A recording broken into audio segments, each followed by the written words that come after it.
I'm Dr. Steve Vargo, and welcome to another episode of I Own a Business, where we focus on helping practice owners grow the practice of their dreams. I'm your host, Dr. Steve Vargo, and I have with me Sharon Carter, who's a close friend of iDoc and the founder of the consulting group Eye Care Optometric Consulting. Sharon, it's always a pleasure. How are you doing? Oh, I'm doing wonderful. It's always great to be here, and I'm on a high because I just came off of a big general session. Your people are excited and really ready. My whole focus this year has been about let's take this practice to the next level. And so they have been excited about it, and man, when you get that kind of energy, if you're not at this meeting, you're missing out because y'all got it going on. Yeah, you're ready to go. I met you as you were walking off stage, and you're like, where are we at? Where are we talking? So I should mention, too, that Sharon Carter is sitting right next to me. A lot of times we do these more virtual, Yes. but we're recording this at the iDoc Connection, so we had the opportunity to sit down and talk in person. So we did this last year, and we thought went so well that by popular request, we thought we'd try it again. So what I'd like to focus on is something right up your alley. How do we help ODs take their practice to the next level? So I thought maybe that we'd lead off with trying to reverse engineer that as we talk about taking your practice to the next level. How do doctors get stuck? What prevents them from taking their practice to the next level? I feel like the biggest thing that has put the lid on their practices has been the level of leadership. And once they get in the $1.5 million, $2 million, it gets harder because we have to develop leaders within our practices. And that's hard sometimes because you're seeing patients, you're trying to run a business, and now how do we get good leaders? And I always tell my people there's two ways to get good leaders. You can pay for one or you can build one. But if you build one, you're going to spend the same amount of money. It's just going to be over time. But we've got to invest in those people. But I want to back up a little bit with that because 2020 and COVID changed a lot of the way we do things. And practices that were on the trajectory up, I find have flatlined, and they've been struggling finding their footing to get that momentum going back again. And so what in my practice is what we've had to do is we go back to the basics. And I would say for you, if you found yourself in that situation, we need to go back to the foundation and the basics and revisit every one of the processes that we had in place that got us where we were when the lid got put on the top. And make sure, are we still, because what happens is when you get more and more staff and you're growing, the focus gets off of the basics because we're just making it happen. And then we don't even know it. The doctor may not even know that we've left that process that made us successful in the beginning. So with my offices, we've went back and visited, how are we pre-appointing? How are we handling that? There's a way to handle that gets you success, 75 to 90% of those people coming. There's ways that you can do that only 25% are coming. So how do we do that? Because that's the number one foundational thing. If there's not a butt in the chair, we're not going to grow. So we look at our pre-appointing. How are we creating the process of once they get to the practice, have we got all their insurance pulled? Are we pulling that 3 days out? All of those basic things and processes that we did that helped us be so successful on the front end to collect our money on the back end, we were in survival mode for months. Some of these offices, especially up north, years, we've been in survival mode. Then we open back up and it's like, oh my gosh, mad dash, how do we make this happen now? How do we make up what we've lost this time that we haven't been able to do business as usual? So going back to stepping back and looking at, okay, front desk, are we doing the foundational things in the front desk? Techs, are we doing the foundational things that got us where we need? Are we still running those same processes that made us successful to get to 1, 2, 3 million? Because if we're not doing those, even if we're trying to build leaders, it's a constant struggle because we're not, the things that got us successful, we're not in that groove anymore. We're not on autopilot. So revisiting all those processes in every area of the office that we had in place before pre-COVID, are we still doing that at the same level? That's step one in our getting to that place where we can look at how are we going to take it to the next level. A word you kept using was doing. And I think when we look at strategy versus execution, what I found is that a lot of ODs have strategy, even if it's a loose strategy. There's ideas. There's things they'd like to do, but it's the doing part that often struggles. It's the execution, and that's what I found early on when there's a lack of leadership. I like to call it a leadership void. Those are the practices that reach out to me and probably reach out to you as well, saying, I've got ideas, but it's hard to get, it's just not getting done, and it's hard to get my staff on board, or they did it for a couple weeks and then they went back to the old way. So I'm interested in your thoughts on that, and then after that, we'll get into tracking some numbers, some real data that's going to give us a framework for something we can work off of, because I think that's a big part of leadership, is getting beyond just strategy and actually making sure that we're executing on the ideas that we have. Right, and getting past processes into accountability. Are the processes we have creating the results that we're looking for? I just got called last year to an office, and the doc said, I want you to look at this, and I want you to help me. And I mean, he could write manuals for you, IDOC, if he wanted to. The manual was stellar. He already had the people in place. But he said, I'm not really getting what I feel like I can. We put people in a position, and the leadership void, when you get over 1.5 million, especially 2 million, you're not going any further unless you have a good leadership team, and you need to start building that team. By the time you hit 1 million, you need to already have an idea of who's my leader's going to be. And because you can't do it. If you're the doctor generating the income, you can't be out front making sure everything is executed as you think. So you give them the game plan, but there's no coach running the plan. Now, you may have somebody in mind, well, they're going to handle it, but they have no authority to handle it. And when you put somebody in, if you have an expectation of someone that does not have a title that says, I have the authority to tell you this is how we do it, then you're setting them up to fail. Because people look at them and go, you're just like me. Who are you to be telling me what to do? So you've got to start building those people, and at the right point, put them in that leadership role. But you don't need to go, you're the leader, and now it's like, okay, we're at ground level. We need to be thinking ahead and being visionary at least 1 to 2 years out. What am I going to need at that point? And the leadership void, that's the biggest thing that we deal with, because once we get to that 1.2 to 1.5, we start feeling the pressure. When we get to 2 million, we're feeling like we're going to crash and burn. But we have to have that supporting staff to help get us to the next level. And the execution, and this is what docs are really good at, and you just said it, they're very good at coming up with a plan, but the accountability of when we don't execute that plan as stated, how do they do that? What does that look like? And that's what this doctor said to me. And I said, well, you've got the plan. I said, what do you do when they don't do it? Well, we tell them, it's in our manual, you didn't do it. And I said, and he said, well, the next time we tell them, hey, this is the second time we told you, don't do that. But there's no consequences for those actions. And that's where we fall down. That's uncomfortable. But somebody has to do that. So there has to be consequences when it's not executed at the level that we need it to be. And, we think about that as that's going to be confrontation. It's going to be awful. That may be a conversation to say, hey, this is the plan. This is the vision. We're not reaching that. Help me understand why, because this is a deal breaker. This is going to be the difference whether we move to the next level or not. Help me understand what's happening here. Having that conversation. Now, that conversation may be, I have to count on you to get this done for me. Can I count on you? And if they say yes, the next thing out of my mouth is, do you need any tools from me? And then if they say no, the next time it's not executed, we have the discussion of, we've already discussed this, and now we're at a point of a disciplinary action because we've talked about it. There's no problem getting it done that way. You don't need any tools, but here we are now, and it's still not executed correctly. So now this is going to be a verbal warning. This has to be executed in this way, and if it's not, then we'll have to sit down again, and that's going to be a verbal warning, and that's going to be the last warning, and then you're not going to be able to be on our team. It doesn't have to be it's not a mean talk, it's a real talk. And some people step it up, and it's like, oh my gosh, you didn't even know they had it in them. Some people show you by their actions that they're not your person. They're never going to step it up. That's when we have to make a decision. It's time to get off the team.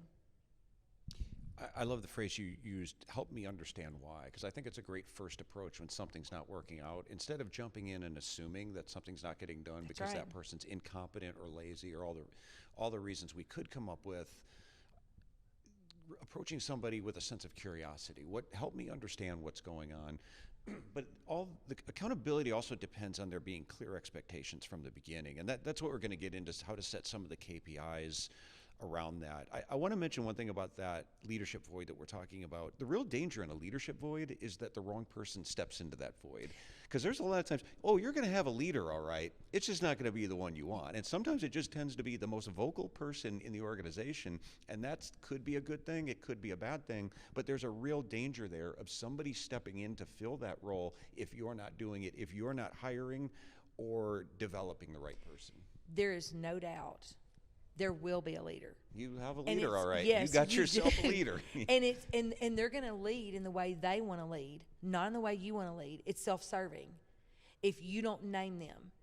So you have to develop those leaders, or somebody's going to take your practice over, and you don't know if they're going to be taking it in the direction you want it to go. So you have to develop those people. And I was in a very unique situation in a practice that we were over $4 million. We were opening a new practice and probably do $1 million the first year. We needed somebody to help us build that, and we hired a leader. My Atlanta, it was a $80,000 salary. I'll just tell you, with a $20,000 bonus option. If she was able to bring down some of our cost of goods, it would be a switch. It would be a transition of money going to cost of goods, cost of staff, referring to her, coming to her. So she was amazing. And I would ask her, I'd say, oh, have you ever read this book? She said, oh, yeah, I've read that book. So finally I looked at her and I said, she's like 40. I said, how many books have you read? She said, I own about 500 leadership books. She said, that's what I do. She was incredible. In a week, the first week, she just watched our processes in clinical. And she said, here's 2 places. She went to she never worked in optometry. She went to my clinic administrator and she said, so let's walk through this together. She created 2 things that made it so much more efficient that 3 of the doctors that we had at the same time, they were able to see 2 to 3 more exams a day. But just watching, and she said, efficiency is efficiency, whether you're in a dental clinic, surgical clinic, or an eye clinic.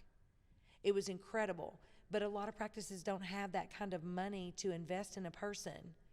So if you don't, you're going to have to develop them. And the best way you can develop them is, and what I would like to work with IDOC is, and Nathan has these too, we have our pocketbooks. Our pocketbooks are books we keep in our pocket all the time. And when somebody says, what about this? We pull that book out of the pocket. We were sitting back there yesterday at 12 midnight. Me and him are going through our books. We love to spend time together. We don't get a lot of it together, but you know how, sharp people sharpen other people. So we love to just kind of go back and forth. What's your books? Well, what I got over there, let me tell you what it is. Books changes who you are. And we need to give them the tools and have a list and say, if you're looking for leadership, here's some of the top books that our speakers recommend. If you're looking for processes, if you're looking about how to build your business, traction, Gino Wickman, I can tell you off the top of my head, these are the books that help take you to the next level in different areas. I would love for us to have the IDOC library. And here's what our speakers that people ask for over and over, here's the books they recommend. And it's powerful. But we've got to develop them. We can't just hire somebody and put them in a position when they have no skill set. That's where the frustration comes. And you can't just let somebody else have control. Somebody's going to be the leader, and it's the strongest personality, and it's their way or the highway, and that's what you end up with. And then all of a sudden you feel like you're held hostage. And I know there's going to be people listening to this podcast and go, that's me. We don't cater to terrorists. We got to get them out. And you may not, if you've let them have a lot of control, it's very hard to get those people back under control. You usually lose them. That's why it's very important to pick your leader, start developing them, and then you announce, this is my leader, and this is their position, and this is what their duties. Be very clear what they're going to be handling with the staff, to the staff. So I want to get into the KPIs, but I think a lot of people are wondering this question. When we decide that this is the person that I'm going to promote into that position, what do you look for? What qualities do you look for? Because it's very possible to promote someone right into incompetence. And I think we do that a lot, especially with seniority. We say, well, we've got a role for a manager. Hey, that person over there has been with the practice the longest. We're just going to promote him or her into a position where maybe they're not comfortable with, maybe they're not qualified for or suited for, but we can promote them right into incompetence. What are the qualities you look for that helps you make that decision? So I'm going to just tell you, people say, Sharon Carter, do you ever have a failure? I just had an epic failure with the person I put into leadership. And this is what I saw in her. She was the hardest working person I think I've ever worked with. She was there 30 minutes early every day, making sure everything was right, the book was right. I mean, she was on it. She would be willing to take on anything. If somebody said, I don't want to do that, she'd do it. I'll take it. Sometimes at her detriment, but I'll do it. And when I saw those attributes that she had, there was no way I could pick somebody over her that was not working as hard. But she had a struggle with, and I talked about this a lot in my class, emotional intelligence. To know, here's how this person's perceiving me, whether that be a patient, whether that be a staff member, whether that be someone else on leadership. When she was coming across really bad, she couldn't tell that until later when people were treating her differently. And so as I put her in that position, we always do a trial. It's a 90-day, and we'll evaluate you at 30 days, 60 days, and 90 days with you being in this position. And I told her, the reason I picked you are these things, because clearly you're outworking everybody up there. I said, but here's my concerns, is that you struggle with your interpersonal relationships. You struggle being able to communicate with other people. You struggle with understanding how they're accepting the things that you're telling them to do and how you're interacting with them. And I said, that's what I'm working on. I gave her books. We did actually a 1-hour leadership every month I came. We would sit down, all the leaders. She was the lead front desk person. We had a lead tech, a lead optician, my doctors, and then my administrator. We'd all sit down together, and we were going through a book. And I thought, hopefully, and I told her, I said, this is your tools to take you to the next level. And I would highly suggest, I listened to a masterclass thing it's called relational intelligence. It's one level above of how we see things through our own colored glasses based on our relationships in our life. And I listened to that because of her. And I put a lot into her. I really wanted her to be successful because she has so much potential. And she has been fired from 3 positions, being a person that is the hardest working person I've ever worked with. And she couldn't own the behaviors. She couldn't say, I see that I handled that incorrectly. Help me understand what I did wrong. She couldn't see that. It's her fault. That's not me. I didn't do that. They're lying about me. No ownership whatsoever. And I told her, I said, this is a deal breaker. At the 30 days, we sat down and I said, I've given you some tools. I don't see a lot of progress. At 60 days, I said, there has been no progress. If I come back next month, we're going to have to pull you out of leadership if we can't get these things under control, because these are deal breakers. Before I got back the next month, we had 2 people on her team quit, and the other 2 were looking to quit. And it was all about the way she was handling herself, and she would come out and handle patients and would escalate them instead of de-escalate. And I told her, I said, you've got to have skills to know. And we went through body language. When people are doing this means this is not going the way I want it to go. It's starting to escalate. So then we need to change our approach, bring our voice down, bring our tone down, bring our body language relaxed to bring this down. And she could not own it. And I said, we're going to have to pull you out of leadership. I hope that you'll stay and do the jobs that you're doing, but we're not going to cut your pay. This is not about a pay thing. We're going to leave you where you are, which was basically almost almost at the top with the leaders. And she did not take that well. And she ended up basically saying, I'm not going to do this with a good attitude. And I said, I've invested a lot in you, and I had a lot of hopes for you, but it depended on you. And I tried to give you the tools, and I'm sorry that, I hope I didn't set you up to fail, but I gave you the tools, but you just don't, at this point, have the ability to use those or don't choose to use them. And I said, you're a good person and you're a hard worker. And that's why I chose you. That's what I look for. Because if you pick somebody that's not the hardest worker, your team's not going to want to follow them. So you gotta pick the person that's showing you by their actions, I'm the leader. They're handling things. They're working hard. They're showing up every day on time. They're being there for the team, even before they have the title. That's what I'm looking for. Two things came through here that I hope people can hear as they're listening to this. I find two qualities pretty consistently in really good managers. It's a healthy mix of humility and assertiveness. And I just want to go back real quick to the thing you said before about initially approaching an employee like this and saying, help me understand why. It's more of approaching it with a sense of curiosity and acknowledging that maybe you don't have all the facts. Maybe there's a valid reason they're failing. That's humility. Like people with low levels of humility, it's hard for them to do that because they want to jump in. The other side of that is the assertiveness. And I think people just listening to you talk can hear the assertiveness coming through to be able to go to somebody and say, you're struggling in these areas. This is a deal, you use the word deal breaker. To give that candid feedback is really important. And I find if I'm looking for somebody in a leadership position, I just find that those two, a healthy balance of those two works really well. I saw this study, and I've used it in a presentation before, that the 50% of people in leadership positions actually rate themselves at terrible at holding people accountable. It's the number one most dodged responsibility in leaders, and I think it's that assertiveness component. It's hard for people to give someone else that direct feedback, but it's really important. Because they feel like they're being mean. Maybe they don't know how to say it. It's not saying it like, you're struggling. You got to get off the struggle bus or you're going to have to leave here. We wait until we're emotionally upset and angry, and then we deal with it. We don't want to deal with it before then because we don't like confrontation. So we wait to the point where we're already emotionally involved and we're on the angry side. So it's very easy for the emotions, the tone of voice, the body language to be more aggressive, with more accusation, rather than, hey, help me understand. I'm here to help you. Help me understand so I can help you. It comes across like, if you don't do this, you're fixing to be out of here. So when I say it's a deal breaker, I don't say, this is a deal breaker, you fixing to have to go if you don't get this done. These are deal breakers, and I want you to understand how important they are.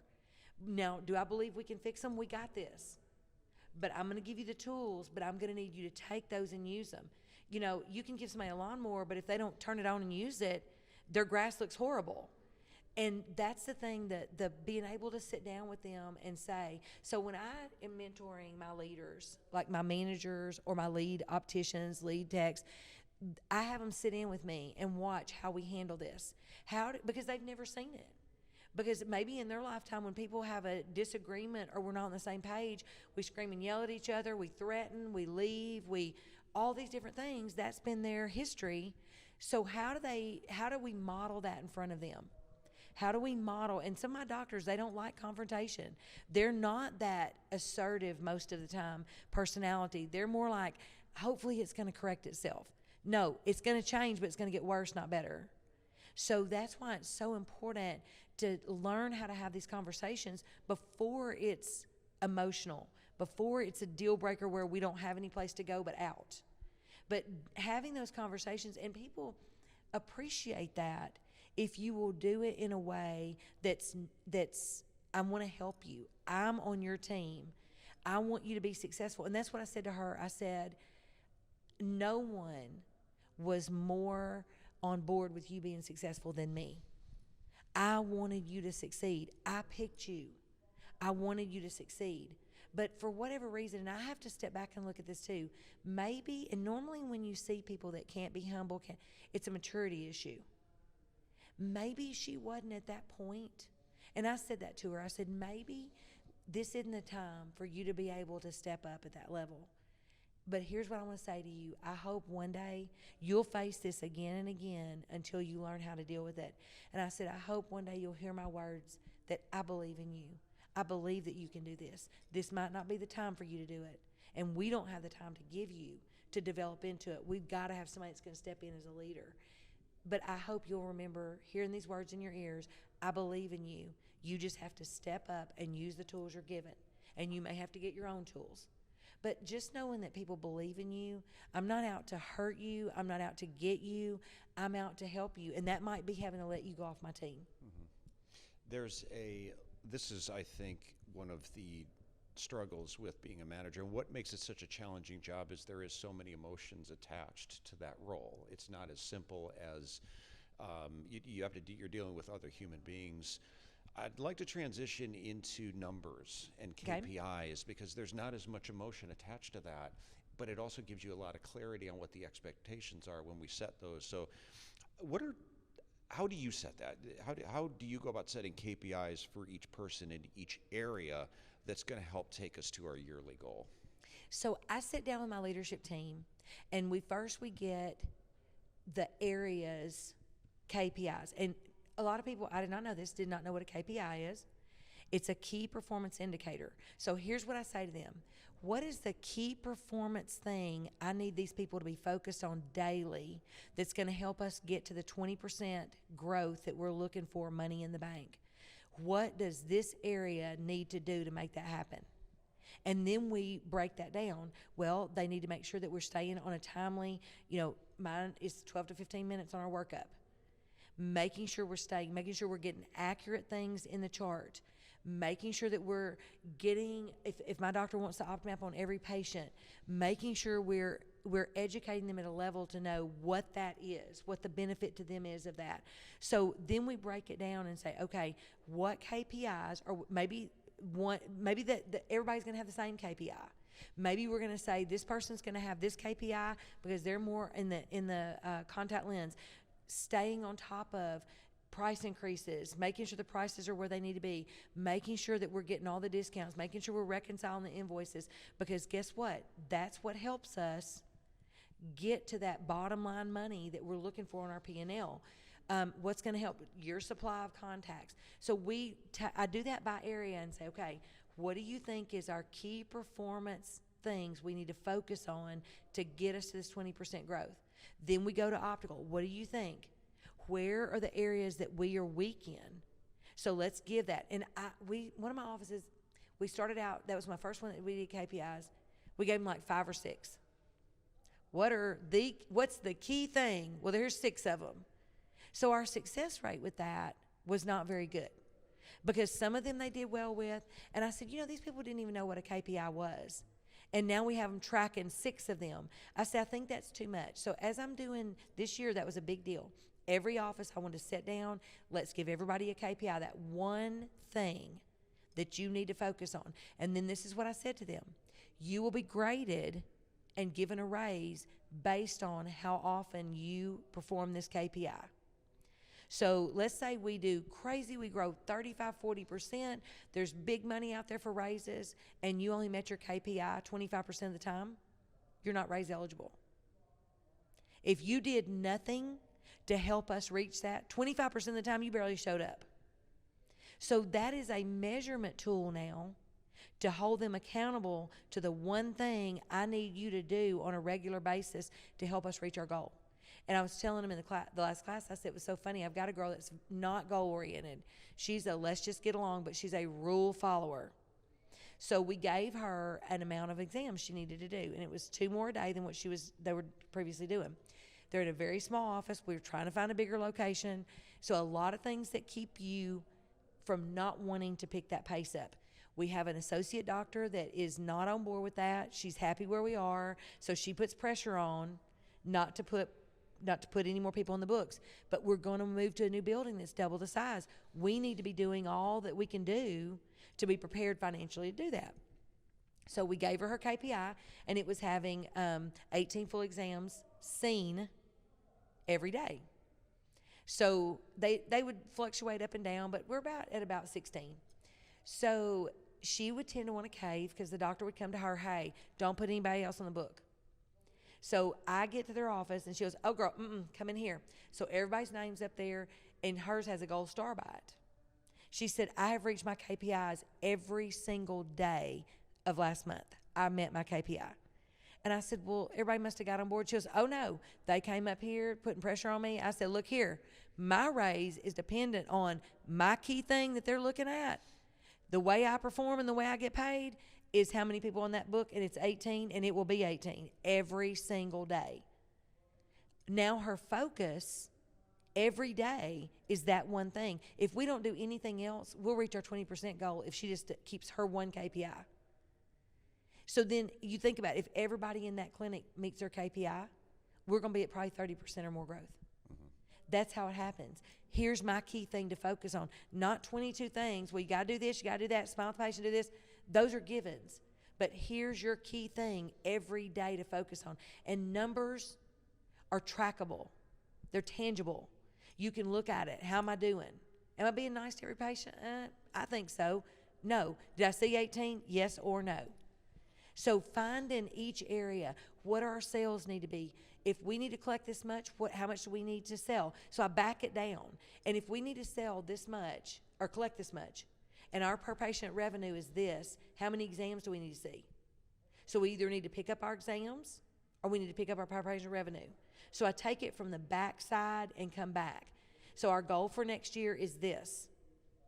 So if we stay at the same per patient revenue, that means we're going to have to see this many exams in a year, divide that by 12, divide that by 20-something days in a year. This is how many a day we need to be seeing if we don't increase our per patient revenue at all. That's what we need to see. So you start with the number we're looking to reach. Take the numbers we have already that we already have to look at, and then we back it down. If this is what our per patient revenue is, we just divide what we need to collect this year by that number, and that tells you how many exams you need to do. Then you divide that by how many days are we working a year. So that's how you can start at the end result and dial it back. I like the one KPI approach because I think we can. One thing to keep in mind as well is sometimes when we hit that one KPI, the other ones tend to fall into place. So instead of having 6, I call it, and I'm stealing this term, the lead domino. What's the one thing you can do that's going to be the lead domino for a lot of other things? And you're giving people less to focus on. And when you can really lock in on that one thing, and to your point about numbers, and we've touched on the emotional side of leadership, but the numbers don't lie. And I just brought up this point. It got brought up in the last class that Nathan Hayes and I co-presented on regarding associate ODs. And you could have a scenario where, let's just say, I'm just going to make up round numbers here. An owner, I was using revenue per patient as the example. Let's say an owner's revenue per patient is $400 per patient. Mm-hmm. And an associate is saying, I'm doing all the things you're telling me to do. I don't know why, and don't pick on me because, then it gets emotional, but the numbers don't lie. If I'm 400 per patient and my associate is 250, the numbers don't lie. Something is happening different there that we got to try to figure out. But it removes emotion from it. So I have the very same thing, but it's the opposite. So my doctor that's an associate, his per patient revenue is $500. The least it's been is $503 per patient in a place where it's 65% Medicaid. And it's $503. That was the lowest. It'd been as high as $590 per patient, money in the bank. And my older doctor came to him and said, hold on, I'm at like 380. And he started digging. He said, why are you at such a higher? And he goes, these are the things that I do. And we dissected it. What are you doing? And we pulled our report. This is what you're billing out. This is what you're billing out. Where's the differences? And how is that creating revenue for you? And it's unbelievable when you see that and look at it. And we just had a young doctor, and we put everything in place, a perfect storm for him to walk in. All he had to do was see patients. That was it. I call it plug and play. I said, we had everything ready. That guy stepped out. He's amazing. Now, he really is. 12 months into the world of optometry, right out of school, he collected $1,029,000. So, of course, on a 15% bonus rate, he had a very nice salary. And I asked him when he came, the first thing I asked him, I said, what's your goal? He said, I want to collect $1 million my first 12 months. He said, can we? I said, no, we will. And when we ran it, he goes, the pressure was like, oh my gosh. We ran it, I said, $1,029,000 party time. Isn't that amazing? First year out of school, that's what he's generating. And again, numbers don't lie. And then dissecting how quarterly we'd sit down. Are we on track? What's getting us there? What are the things that we're doing that's getting us there? What are we not doing that could help us get there at a bigger level? Always, and I love this book called The 12-Week Year. It's basically reassessing every quarter And if we're not making our goal to reach the goal at the end of the year, this is where the accountability comes in. Used to we go, oh, we're behind. Hopefully we make it up. Now we look at it and go, okay, the 3 things we focused on is not helping us get to where we need to get. What do we need to refocus on for the next 12 weeks that's going to help us get there? Or if, oh my gosh, we're crushing it. Okay, let's keep those 3 things because we're ahead of the game right here. But assessing it and making adjustments to our plan every quarter, a 12-week year, so that you don't get to the end of the year and it's like, oh snap, we didn't make our goal. You'll readjust to where you give yourself every opportunity to meet that goal because you're readjusting things at every quarter. Okay, we're doing great now. Let's keep it the same. Or, oh, this ain't serving us well. Let's make some changes. What's the top 3 things? As a leadership, what do we need to focus on? Kind of like the KPIs. But, and we're going to assess the KPIs because a lot of my offices have never had them. We're going to reassess those at the quarter mark and say, okay, are most people attaining them? And we're going to sit down with our groups and say, okay, are we meeting our KPIs? Why not? What's keeping us? What do we need to do? What do we need to give you to help you reach those KPIs? And we want to be interactive with them. We don't want them to think you're here, we dumped this in your lap, good luck. We want to help them reach it. And I'm telling you, just seeing the level they're already reaching it, and it's doable. I think when you sell, you got to do this, you got to do this, you got to do this, all of a sudden it's like it's like the screen with the credits rolling on it. You can't even wrap your mind around it. But when it's that one thing, and I love it when I can call them and say, this is an air high five from across the way. You are crushing it. You're doing amazing. They feel that accomplishment and they step up. And like you said, the other things fall into play.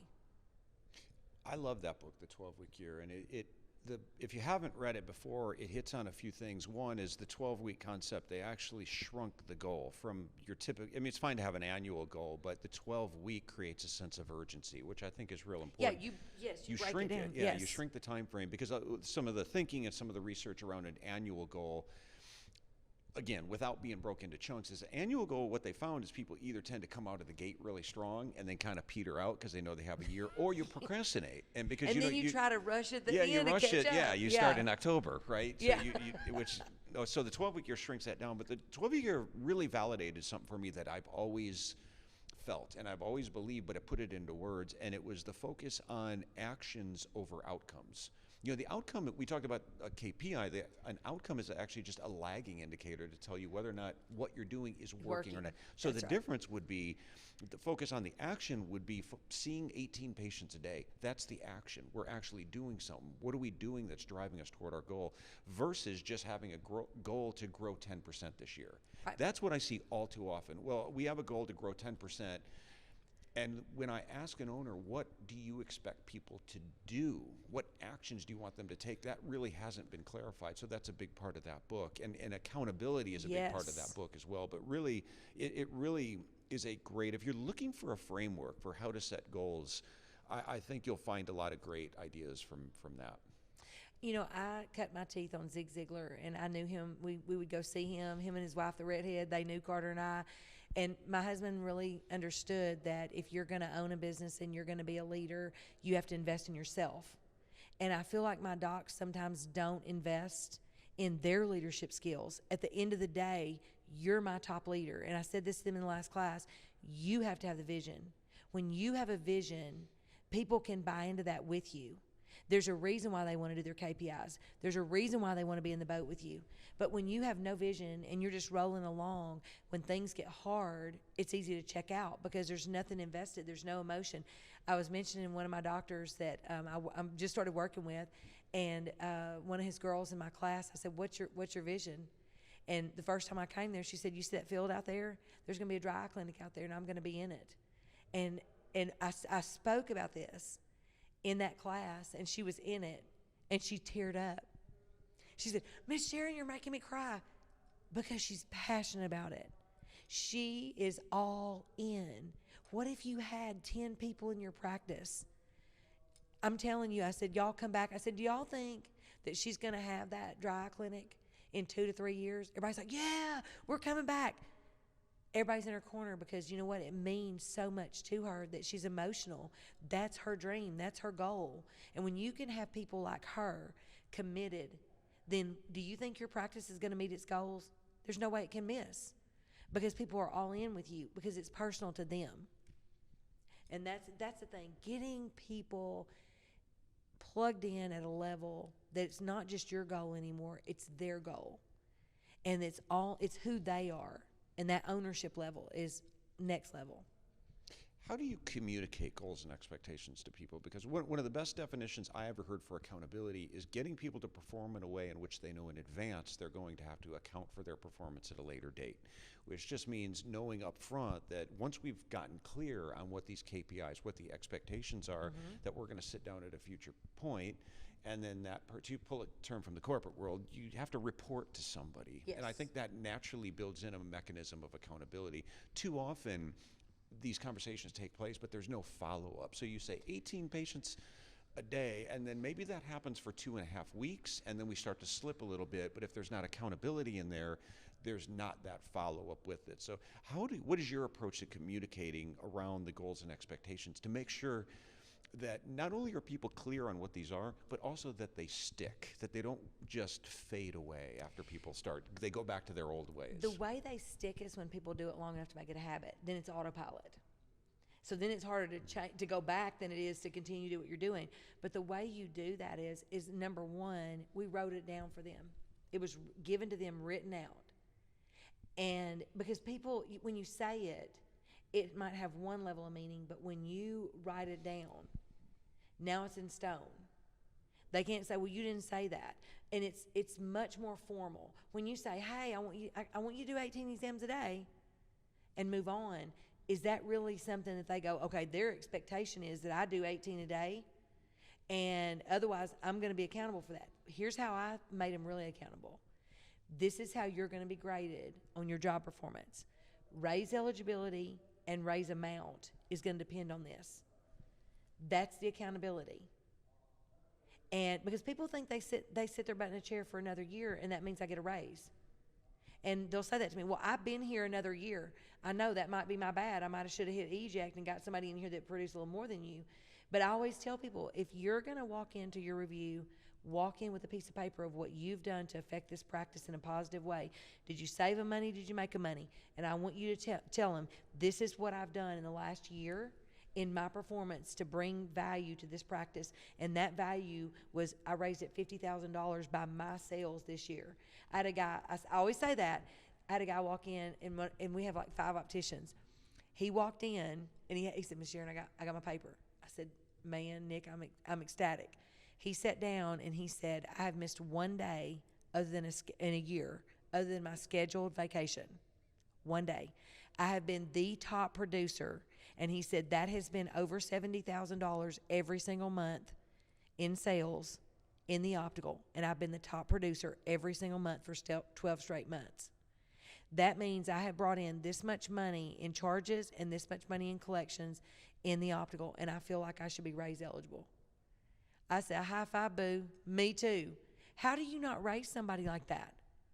He brought his performance to the board, and there is no denying he got the highest raise of anybody there. Mm-hmm.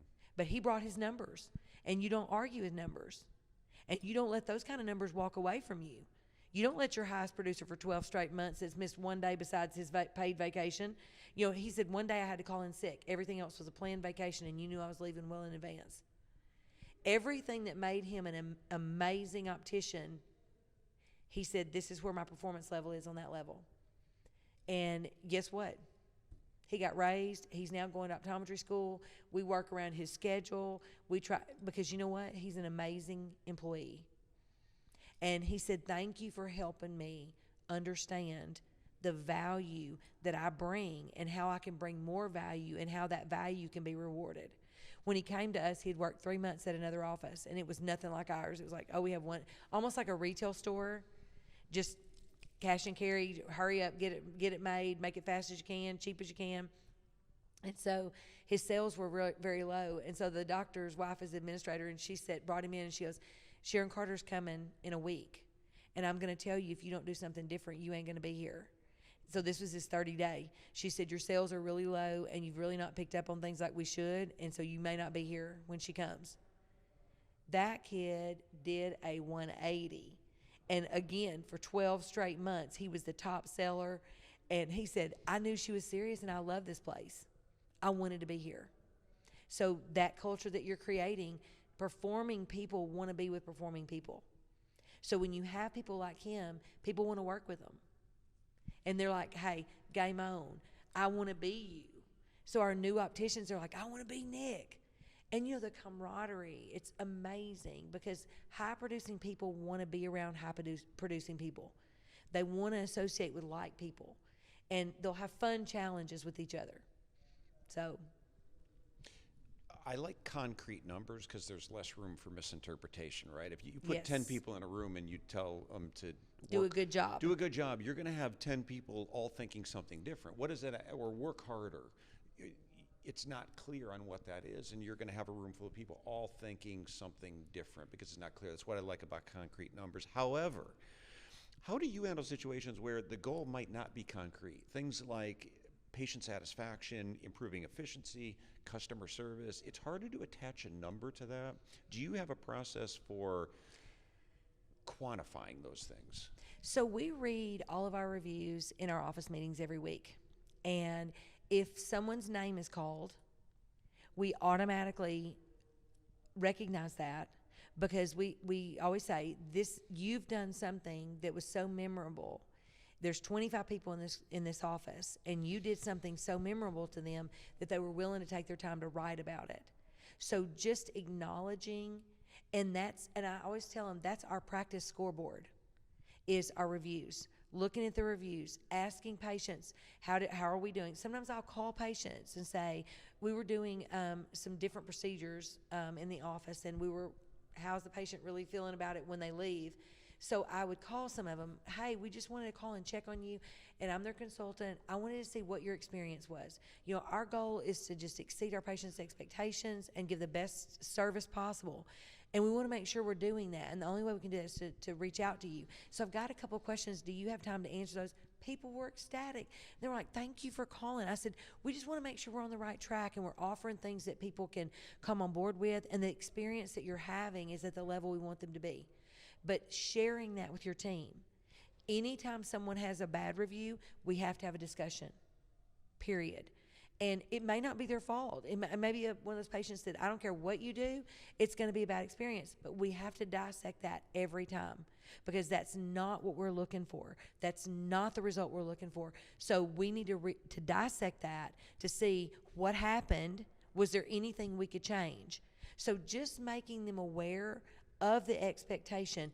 Here's what exceeding their patient's expectation looks like for us. They don't sit in that reception area more than 5 minutes. We're moving them back. They're not sitting here 30 minutes without moving. What that looks like as a tech, that you're kind to them, that you're explain things to them, that you give that experience, that we're not rushing you through here like you're a bunch of cattle. What that looks like is explaining and educating to them so that they choose the things that with premium products like the OptiMap that's going to give us good data, that's going to help them understand their eye health and what's going on. When it gets to optical, giving them the things that's going to give them the best vision, not pushy sales. Making them feel like we've got plenty of time for you, and we asking them, what do you do with your eyes when you work? Oh my gosh, I've got a pair of some lenses that address that.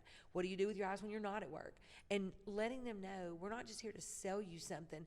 We're here to find out what do you need and to meet those needs. That's what I feel like, setting those expectations is the culture of your practice. When you hire somebody in that area, that's our job to say, this is the level at which we expect our patients to be interacted with and helped. This is that level. And then when we don't reach it, then we need to sit down and have a conversation. Sometimes it's a conversation as, hey, optical team, we dropped the ball here. Or it may be with a person, you dropped the ball on this patient. Help me understand what we could have done better. What made this happen? Was it that we dropped them off and you were getting ready to leave for the day? We dropped them off and there was no optician to take them and hear what the doctor said. what led up to this issue that this patient did not get the experience we want them to have? And then how do we walk that back to what could we do in the future? And it may not be the person that received them in the optical that created the issue. It may be on the backside. Well, they've already been here 45 minutes, and so they don't have time to shop. You know, they don't have time to look for glasses, and now they're upset because they want a new pair of glasses. So digging down to those things of here's what we expect in each area to exceed our patients' expectations. These things happen on a consistent basis. They're never left in a room over, every 5 minutes somebody needs to stick their head in there. The doc's right on his way. If they've sat there for 5 to 10 minutes, have your guidelines for that. Then we need to make sure we're popping in there. He'll be right with you. We had emergency come in.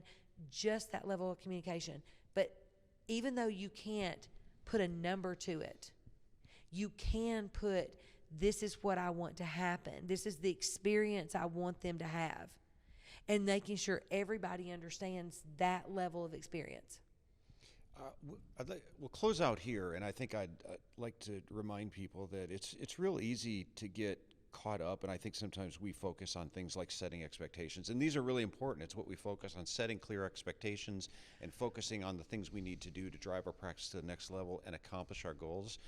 But we're not always going to reach our goals, and that's okay, because sometimes that's where the real magic happens. Yes. Is dissecting what went wrong, is learning from it, and That's right. learning and improving from our mistakes. So don't hesitate to jump in and start setting KPIs and goals and start implementing some of the things we're talking about because you feel like it needs to be perfect, and don't give up just because you didn't reach a goal.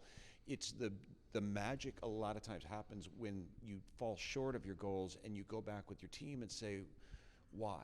What could we have done better? And you learn from it. And that, I think, is what they call continuous improvement, right? Where you're just continuously improving. That's going to take you to that next level. We should probably clarify that next level, it's not like a step where you're just going to step up. Right. It's slow and it's gradual, Right. and It's a it's up staircase. and down. Yep. Yeah. And you know what? You may start climbing the staircase, and guess what? You have to take a step back. Yeah. But I loved how Zig said it. He said, we fail our way to success. Failures is when you get emotional. That's when you dig in. When you're having success, you're just riding the wave. But when you are failing, you go back and go, oh my gosh, I don't want that to happen again. We got to dig into this. And like you said, that's where the magic happens, because that's when you dig down and find out, okay, these things are not serving us well. This person isn't serving us well sometimes. Here's what we're going to have to do to make a change. And then, I was listening to Brother David Jeremiah this morning, and he said, what we need more of in this culture we have is persistence. And he said, you know what persistence is? We just don't quit. And you're going to succeed if you don't quit, because you'll figure it out. You'll fail your way to success. And we look at athletes and we think, oh my gosh, they just walked out of here hitting all these home runs. And when you hear them look at their history, it's like, oh my gosh, I have literally struck out hundreds of more times than I hit home runs. But you know what? Striking out made me figure out how to hit the home runs. And that's what I want to say. This is not a sprint. This is a marathon. And just because we don't succeed at everything we set doesn't mean we discard it, doesn't mean we quit. It means we analyze it and say, okay, this is what I want to happen. How do I need to tweak this to make it happen correctly for us? It's not that it doesn't work. It's that we may need to tweak this to work for us, because we got it out there. Private equity sees, oh my gosh, there's money on the table everywhere. That's the good news. The bad news is that we're not getting it, but we can get it. And just not being scared to step outside the box. I'm so outside the box, I don't even know there is a box. But that's what's brought me the success in what I do, because I do see things out of the box, and I challenge people to step out. And when I find people that are already out of the box, man, I cling on. There's my people. That's what I would challenge you. Find your space to start with. Where's the first step? And start stepping. Don't be scared. Be bold. And don't be scared if you fail. You know what? We've all failed. Epic failure sometimes. Just analyze and then get yourself back in the game. Well, thank you, Sharon. I told you 20 minutes wasn't going to be enough.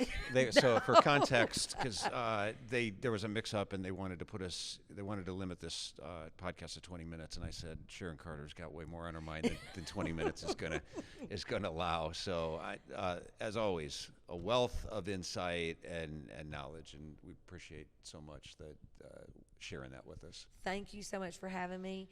And you guys, we're all in this game together. And I'm so excited to be in it with some incredible people. Thank you, Steve. Sharon, where can people find out more about you and your company? You can go to my website. It's ecoc.biz, like Eddie Charlie, Octopus Charlie, .biz, B-I-Z. And there you can reach me through my email, all the information. Just get ready when the page pops up. There's crazy, so you know what you're getting. But I definitely would like for you to go in and interact with me there. If you sign up for my newsletter, sometimes I'm not very consistent. My girl just got on to me. I want to do one every quarter of what I'm seeing, the things I'm seeing, and what needs to be on our minds for the next quarter. And so I'm going to try to be getting one out here in March to, hey, this is what we need to be focused on. This is what my group has focused on, and giving you some good information. So go to the website, sign up for my newsletter, send me an email if you'd like. And thank you so much for allowing me to participate in this amazing event. Well, thanks for being a part of it, Sharon, and enjoy the rest of your time here at The Connection. So great seeing you. If you'd like more information about iDoc and how we work with ODs to help them grow their practice, you can find out more at idoc.net. So thanks to Sharon, and thanks everyone.